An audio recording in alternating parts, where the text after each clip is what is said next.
So many of you have been in relationships, you've been hurt, you've gone through some things, and now you're seeing someone you want to date, but you really want to take things slowly because you kind of don't want to make the same mistakes that you've made in the past. And that's completely fair. You're totally right to do that. And how do you do it? Easy. You just have to communicate. Communicate that to your person of interest so that they are aware and they can then decide if they want to stick by you during this process. Do not play games with someone. Make sure that they know up front exactly what you need and how you need it. That way they can decide if they're going to match it or if this is not what I need at this point. Let's agree to separate and go our separate ways. That's fine. You have to set boundaries. We've talked about boundaries before. You know exactly what you need, what you don't need, what you're expecting, what you're willing to give, what you're expecting to get. You need to communicate all of that to your person. You need to spend some quality time with them. Figure out how we mesh. What are we into? Do we have common interests, goals, whatever? But you also want to avoid rushing into your future milestones.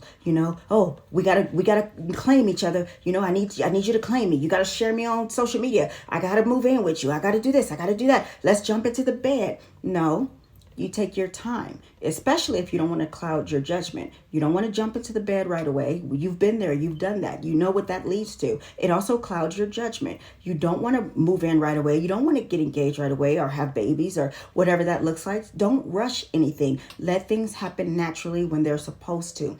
Don't overthink it. That's very important. Don't overthink where you think you should be or where you think you stand or any of that stuff. Very, very important. Remain with your independence. Do not upset your independence. Maintain it at all costs. If you have hobbies, goals, objectives, things that you're trying to accomplish, focus on that. Do not lose sight of what you're out here trying to do because you're trying to deal with somebody new. You gradually build your intimacy. You don't rush it. You take things slowly. You build up to things. You don't just give it all from the jump if you're wanting to take things slowly. And both of you guys need to respect that. Respect each other's pace. Don't rush someone or make someone feel bad because they're not quite where you are or they're not ready to give or do what you're willing to do. That's the part of being fair.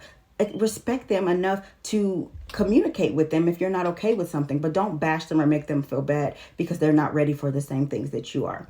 You want to be checking in with each other regularly, sure, but you don't want to be overly just investing in because you don't want to give the person the wrong idea. If you know that you want to take it slow, do not give them the wrong idea by bombarding them with messages and I love you and moving and this and this and that. No. You want to take it slowly. So you can check in regularly, but you don't want to be the person that's just constantly, we need to see you. I got to text you. I got to this. That's too much. Is that fair? Does that make sense? If you want to take it slow, you have every right to do so. You have every right to protect your heart, your feelings, and everything that concerns your relationship. And that's totally fair. Just be fair about it by communicating it to the other person. You have every right to find out where things can go. And you have every right to say no and to set boundaries for someone else that's coming into your life. It's totally fair. You're right about that. I hope this helps.